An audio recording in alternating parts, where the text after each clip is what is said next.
Hello' বন্ধুসকল, welcome back to my channel. আৰু মই আজি বহুত এটা ইম্পৰ্টেণ্ট ভিডিঅ' দেখাবলৈ গৈ আছোঁ, যিটো নেকি আপোনালোকে চাওক।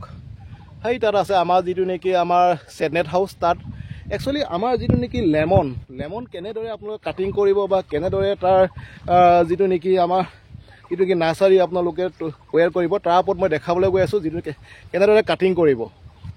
চাই থাকিব আপোনালোকে। চব দেখাইছোঁ, সেই তাত কৰি আছে আৰু তাৰ ওচৰলৈ মই গৈ আছোঁ।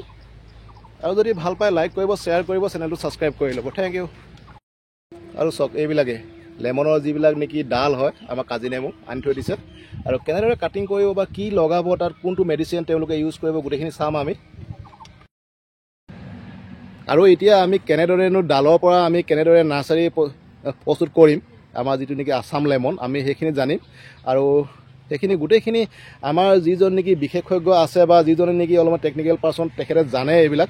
আৰু তেখেতে দেখাই দিব কিমান তাৰমানে চেণ্টিমিটাৰ দূৰত্বত আমি কাটিং কৰিব লাগে, কটাৰ পিছত কি লগাব লাগে, গোটেইখিনি দেখাই দিব। সবিশেষটো চাই থাকিব আপোনালোকে, স্কিপ নকৰিব, ভিডিঅ'টো শেষলৈ চাব আৰু চাই থাকিব বুলি আশা।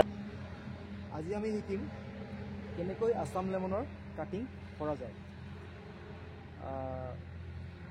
আছাম লেমনৰ কাটিং কৰিবলৈ যোৱাৰ আগতে আমি এটা কথা মন কৰিব লাগিব, আমি কেনেকুৱা ধৰণৰ গছৰ পৰা আমি আছাম লেমনৰ কাটিঙৰ বাবে ডালটো চিলেকশ্যন কৰিম।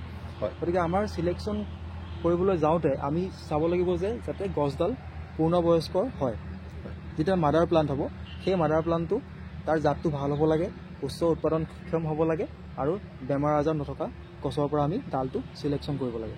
এতিয়া আমি যিটো ডাল চিলেকশ্যন কৰিম আছাম লেমনৰ কাটিঙৰ কাৰণে, সেইটো আমাৰ এডাল পেঞ্চিলৰ যিমান শকত, পেঞ্চিলৰ যিমান থিকনেছ থাকে, সিমান থিকনেছৰ হ'লে ভাল হয়। এইডাল দেখা পাইছে, এডাল পেঞ্চিলৰ সমান হ'ব লাগে একদম। এতিয়া আমি কি কৰিম, তলৰ ফাললৈ আমি এটা স্লান্টিং কাট দিম। স্লান্টিং কাট মানে এটা বেকাকৈ কাট দিম, এটা বেকাকৈ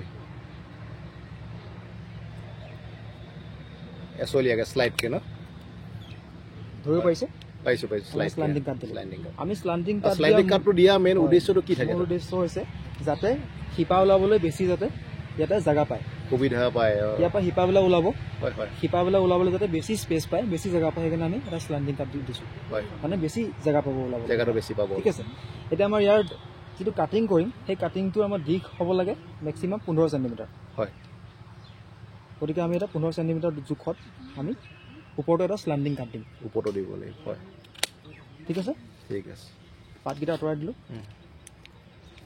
পাতকেইটা তাৰমানে একেবাৰে হেৰি কৰি দিব লাগিব ন? পাতকেইটা আঁতৰাই দিলোঁ। এতিয়া আমি ইয়াক কি কৰিম, অলপ সময়ৰ কাৰণে আমি পানীত ডুবাই ৰাখিম। হয়, যাতে ফ্ৰেছনেছ থাকে, থাকিবৰ কাৰণে চাৰ্ভাইভেল পাৰ্চেণ্টেজটো বাঢ়ি যাব। আমি মেক্সিমাম আমি চেষ্টা কৰিম যে আমাৰ যাতে এটাও কাটিং নমৰে। হয়। এতিয়া কেইবাটাও ডাল এনেকৈ কাটি ডুবাই থোৱা আছে।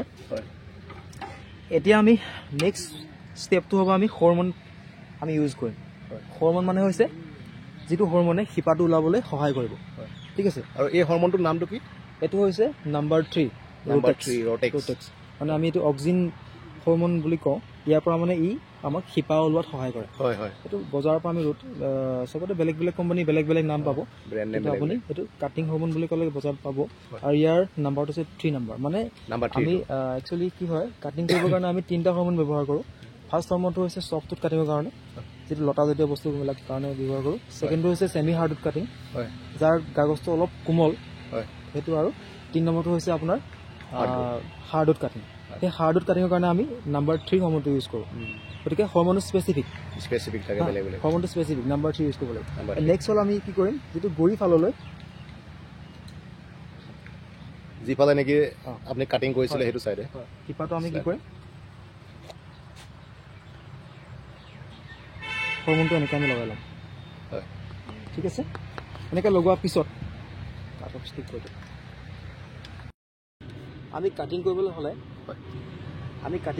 আমি এনেকুৱা কিছুমান হাই মানে বেড বনাই ল'ব লাগিব। এইটো চিষ্টেম। এই বেডখনৰ উচ্চতা হ'ব 15 চেণ্টিমিটাৰ, 15 চেণ্টিমিটাৰ তাৰমানে উচ্চতা থাকে। তাৰমানে কথাটো কি হয়, যাতে পানীয়ে যাতে আমাৰ নষ্ট কৰিব নোৱাৰে আমাৰ কাটিংবিলাক। সেইকাৰণে আমি এইটো ৰেইজ বেড বুলি কয়, ৰেইজ বেডটো বনাই ল'ব লাগে। ঠিক আছে। তাৰ পৰা আমি কি কৰিম, আমি এতিয়া এই কাটিংটো আমি ডাইৰেক্ট মাটিত মানে এনেকৈ খুচি নিদিওঁ।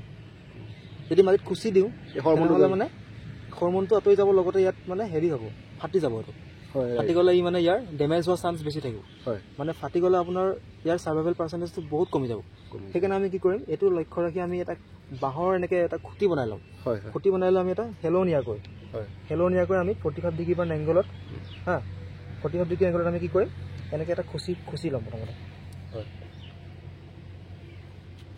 ঠিক আছে এতিয়া যিটো ফুটা হ'ল এই ফুটাটোতে আমি এনেকৈ কাটিংটো এনেকৈ ভৰাই দিম ঠিক আছে ধুনীয়াকৈ ইয়াক মানে টিপি দিব লাগিব যাতে কোনো ভিতৰত যদি এয়াৰ নাথাকে হা ঠিক আছে আৰু ইয়াতে কি কৰিব লাগিব ৰেগুলাৰ পানী দিব লাগিব এতিয়া কাটিংটো লগোৱাৰ পিছত আমি ইয়াতে গোটেইখিনি কাটিং লগাই হৈ যোৱাৰ পিছত আমি ইয়াতে এটা হেভি ইৰিগেশ্যন দিব লাগিব হেভি ইৰিগেশ্যন দিব লাগিব আৰু সদায় ৰাতিপুৱা বা আবেলি ইৰিগেশ্যন দিব লাগিব তেতিয়াহে বাচিবই আৰু এইটো কিমান দিনৰ পিছত ইয়াৰ তাৰমানে যিটো নেকি স্পৰ্টিং হ'ব স্পৰ্টিং এইটো উইদিন 1 উইক আপুনি দেখি পাব এসপ্তাহ পিছত হৈ যাব ন সপ্তাহতে ওলাই আহিব এনেকৈ স্পৰ্টিং পিছত ঠিক আছে ভাল লাগিলে আৰু এটা টেকনিক আমাক দেখাবলৈ গৈ আছে আমাৰ যিজন নেকি ছাৰ আছে আৰু এই টেকনিকটো হৈছে আমাৰ যি নেকি পাতৰ পৰাও তাৰমানে আমাৰ লেমনৰ যি নাৰ্চাৰী হয় আৰু সেই পদ্ধতিটো আমি চাবলৈ গৈ আছোঁ বা দেখাবলৈ গৈ আছে তেখেতে আৰু সেইটো আপোনালোকে চাই লওক আৰু একেবাৰে ইজি প্ৰচেছ হয় আৰু এইবিলাক চাওক আমাৰ ইয়াত হৈ আছে কিছুমান আমাৰ যি নেকি নাৰ্চাৰী প্লট হয় আৰু তেওঁ দেখাই দিব চাই থাকক আপোনালোকে এই টেকন'লজিটো হৈছে এইটো কয় লিফ বাড কাটিং হয় আমি ইয়াতে কি কৰিম এটা লিফ ৰাখিম এটা পাত ৰাখিম আৰু অলপ 5 চেণ্টিমিটাৰমান দীঘল এটা মানে আমি গা গছ ৰাখিম হা হয় এতিয়া যিহেতু এইটো পাতটো কাম নাই আমি কাটি দিম হয় ঠিক আছে আৰু ইয়াৰ ওপৰত আমি স্লান্টিং কাটিম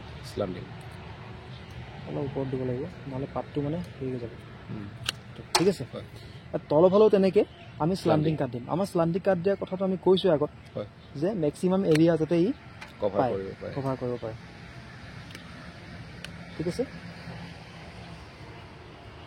একে পদ্ধতি হ'ব আমি আগৰ নিচিনাকৈ যিটো হৰমন আমাৰ কাটিং পদ্ধতিটো আপোনালোকে শিকি ল'লে নহয় আৰু বাকী যি হৰমন দিয়া পদ্ধতি ছেম হয় আৰু তেখেতে দেখাই দিছে আপোনালোকে চাই লওক তাৰপিছত আফটাৰ ডেট তাত গৈ পিনি তেখেতে তাৰমানে নাৰ্চাৰী যি নেকি বেড থাকে আমাৰ বেডত তেখেতে গৈ পেলাই ৰুই দিবগৈ আমি এনেধৰণে আমি কাটিংটো হৰমনটো লগাই ল'লোঁ হৰমন একেই 3 নম্বৰ হৰমন নাম্বাৰ 3 ঠিক আছে হয় হৈ গ'ল